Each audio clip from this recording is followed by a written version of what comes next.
we have here Lizzie Gillet, who is possibly one of the most interesting producers I've come across in recent years. I mean, she's done amazing things. She actually, over the course of 5 years, she crowdfunded over £1 million sterling from about over 300 people to make her a documentary animation drama Age of Stupid, which is pretty amazing and life-changing. If you haven't seen it yet, it's worth seeing. It took 5 years, but at the global launch, as Kevin mentioned, it broke a Guinness World Record. There were 1 million people saw it in 63 countries and over 700 cinemas. I mean, this is what we want for our material, isn't it? Harper's Bazaar has compared her as has described her as one of the 20 most exceptional women changing the world for the better through the work they do. So, Lizzie, you set out to change the world. Where did this impetus come from? Well, actually, you know, it was really film that inspired me to want to do this work. And when I was about 15, I'm actually from New Zealand. And when I was 15, I went to see the film In the Name of the Father, which many of you have probably seen. It's about 4 people wrongfully imprisoned for an IRA bombing. And I just was so angry about what had happened and the injustice of it. And to know that it was true, as a 15-year-old, you know, you have quite a lot of pent-up anger anyway. And so I just wanted to do what I could to try and change that. And that kind of has led me through lots of different paths, but really to where I am here today as someone who tries to make films and other media with the aim really of making things that do change the world and also manage to be entertaining. I wonder if you knew what you were getting into when you started this project. This was her first work as a producer, this film. Can we show the clip actually of it so people get an idea of what it was about?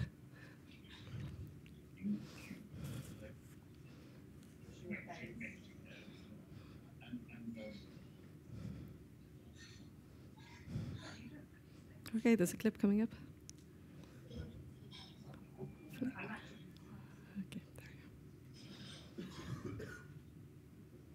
you go.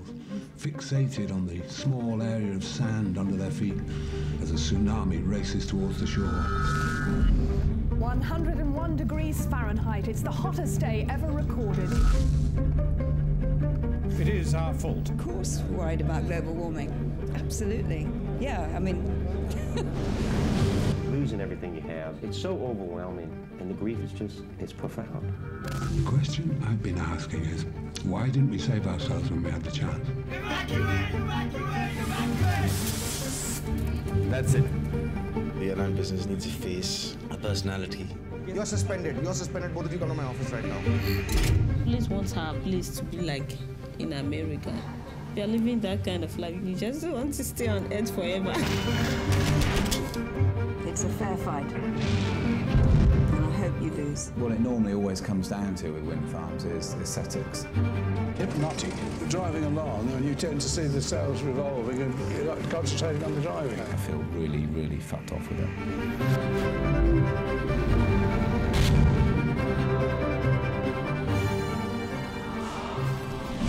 Stare Mother Nature in the eye, and then she dares you. Go ahead, do it. Let's dance.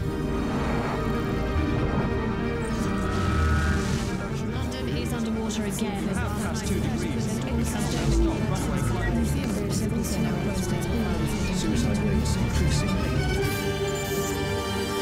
Come on, stupid computer. Okay, a very ambitious project, Lizzie.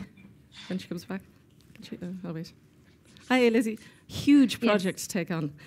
Hello, and hi. I just wanted to say hi to everyone in the audience because I hadn't said that and explained that I'm actually in my local cafe because I was at home but the internet broke, which never happened. So I'm very grateful to these kind people who are sitting here and having to listen to me. Oh, they're probably learning something.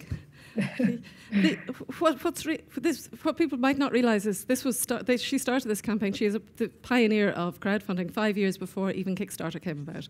So the one thing that is different about the platform that you built was that it's most crowdfunding now is about donations, whereas the one you created was to do with equity. It was about people investing in the project. Could you tell us something about that? Sure. Well, when we decided to make the film, you know, we knew we wanted to do it independently, mostly because of the subject matter. It was about climate change. We needed to be able to say politically whatever we felt was necessary rather than what a broadcaster might think is necessary.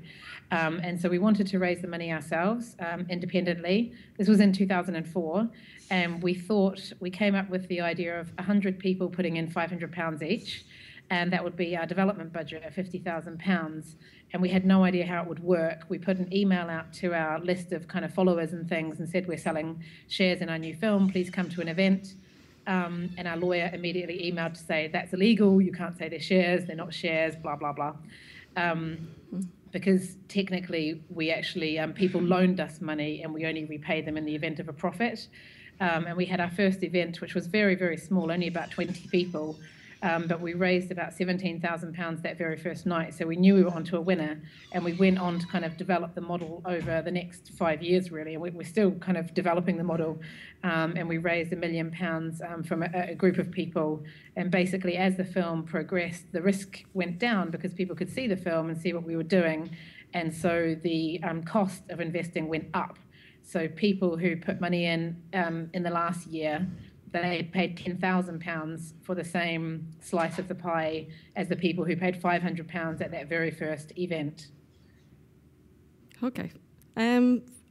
From your experience of doing this, there are three main benefits as I see it with crowdfunding. One is finance, which was the reason you went into it.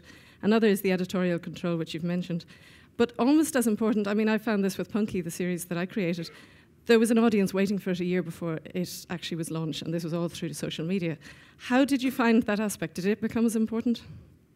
Yeah, as you said, we went down this route primarily because it was the best way we could see of getting independent finance. And also we wanted to not just keep editorial control, but also keep control of the distribution so that we could say yes to screenings, even if they weren't financially good offers. They would be, 1 million people in the Czech Republic or somewhere going to watch it online, but the platform has no money. We wanted to be able to say yes to that kind of thing. But we never anticipated the benefit of building up this group of funders and supporters as we went. And, it was amazing the support that we got, both moral and emotional support, because we didn't have anyone else backing us. We didn't have a broadcaster. We didn't have any, distribution partners. So at times it was just the two of us making this film, and things go wrong, as they always do. And I remember one time we emailed from Nigeria to say, our camera's got a crack in the lens, everything's going wrong. Our main character doesn't want to be in the film anymore. We can't keep going, kind of thing. And all of our funders wrote back, you can do it, we believe in you, keep going, and really sweet messages. On the more practical level, whenever we needed something, we would ask our list. For example, when we interviewed the head of Shell America, we needed some business clothes because we kind of don't really look that businessy. And so we put it on our list. Does anyone have any business clothes we could wear for this interview? And one of our supporters, who's a lawyer, decked us out in her proper business attire. And she said, as long as we dry cleaned it before we gave it back, then that would be fine. The other benefit, as Lindsay mentioned, is this amazing army of PR agents who are invested in your film, not just financially, but emotionally. One of our funders, after all of the 5 years, he turned to me and he said, apart from bringing up my children, making The Age of Stupid is the best thing I've done with my life. And initially I was a little bit making it? Really? You put £5,000 in, which was very helpful, but you didn't make it. But then I thought that was really cool that he felt he had made it. And so we had this army of people who'd invested in the film. And when we came to do our UK premiere, we were trying to pack out cinemas. We had 63 cinemas to fill simultaneously, which is a lot for a climate change documentary. And we ended up with about 20,000 people going to see it on that opening day. And the only reason that happened is because, and we had no advertising budget whatsoever.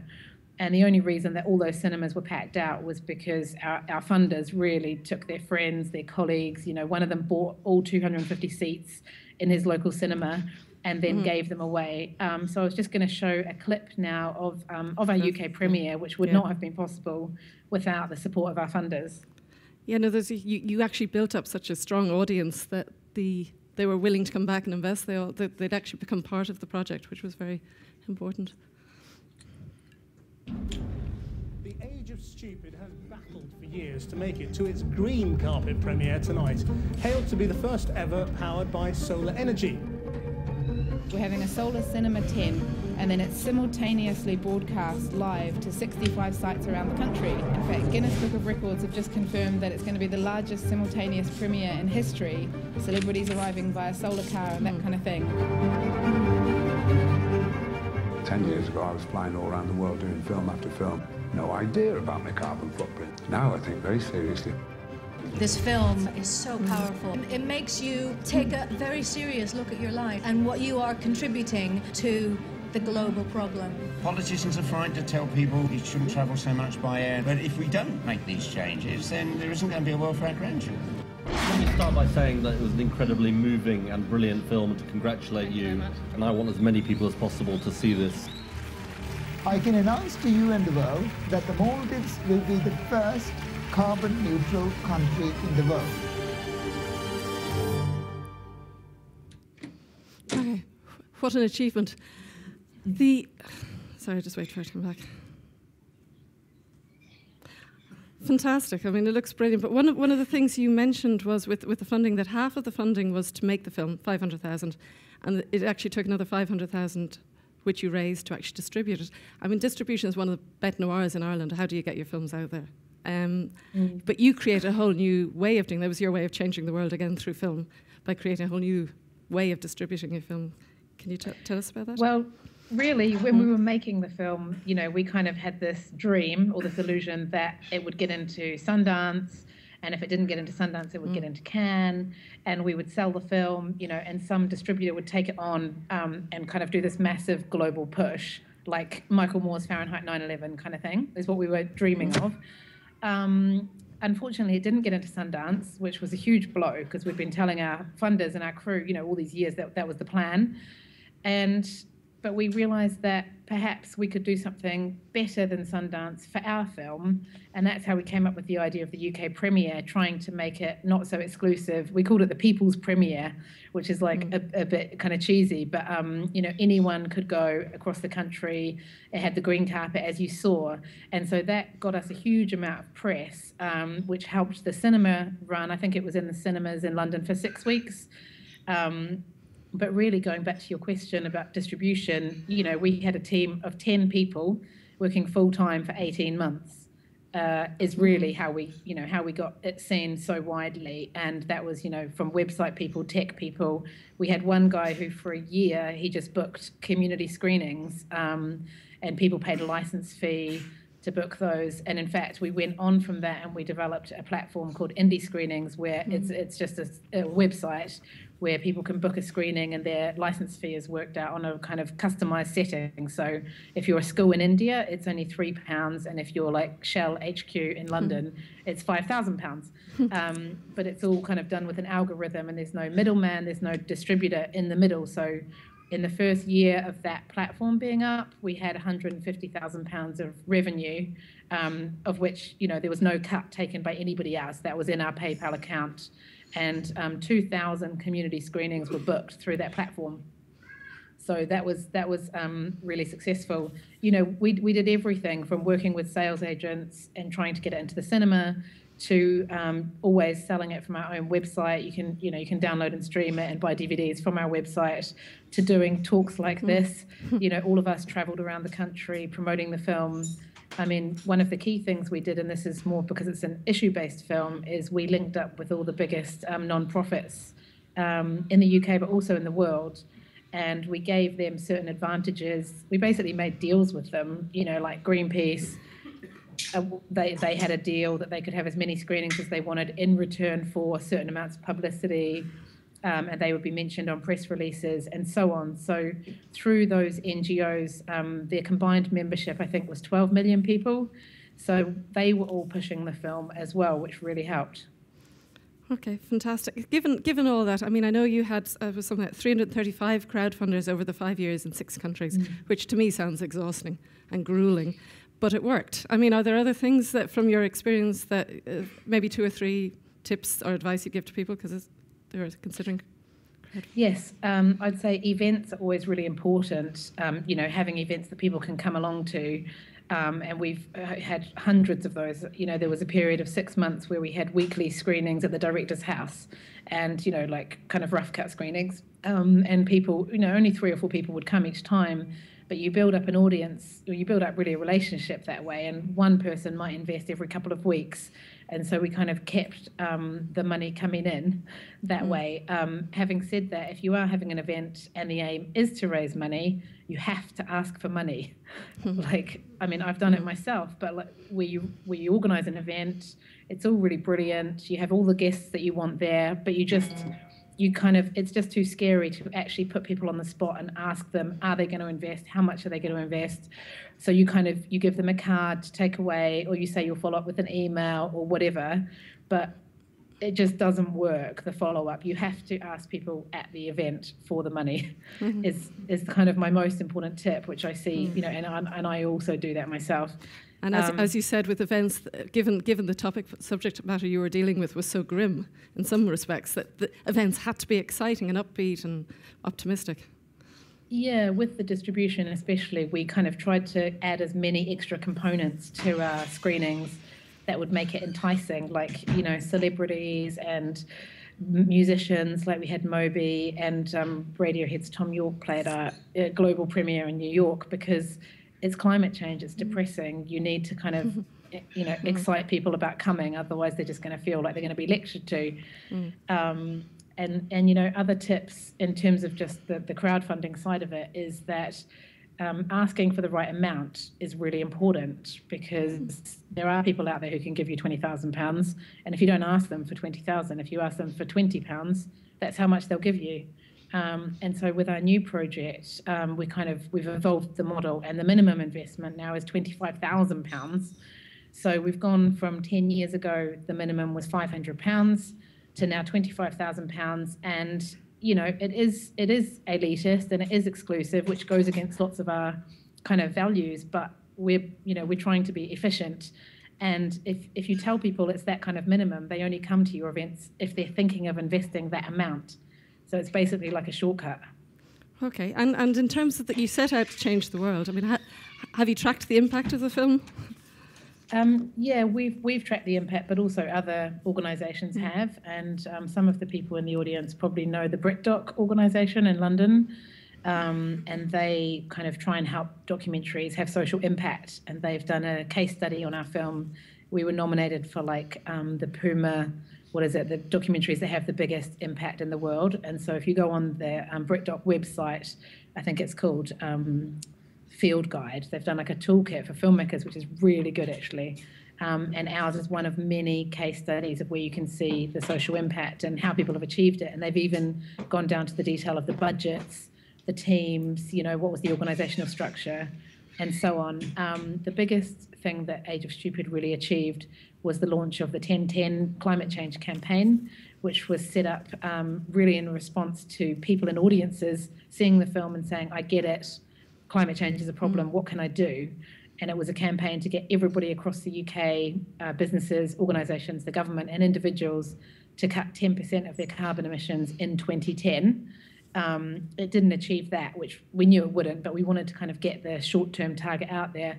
But, we had 3,000 businesses sign up, and a lot of them did actually manage a big cut, like Tottenham Hotspur's football club, they did 17%. The UK government, across all their job centres and courts and so on, did about 14% emissions cut in 1 year. And the Science Museum, London Zoo, there was lots of universities involved. And so that was huge. And also it got the idea of like short-term emissions cuts into the narrative. And Age of Stupid has had lots of other impacts. We think there's about 10 million people have seen the film now. And even from personal stories where people say they're not flying anymore, to schools that have kind of gone on missions to get solar panels and so on. You can see all of that in our case study. Okay. Thank you, Lizzie. You mentioned the funding of your new project, which is a TV series about undercover cops. Do you want to... We have a will I show the clip first, or do you want to talk about it first? Yeah, show the clip. Okay. Can you show clip 3? Just a few years after Jackie was involved in a relationship with one undercover police officer, activist Helen Steele was being pursued by another. I became involved in animal rights movement, and around about 1987 I started going to London Greenpeace meetings. London Greenpeace was campaigning on environmental and social justice issues. They believed in do-it-yourself politics, and I think it was not long after that that actually this guy John turned up. His name was John Barker.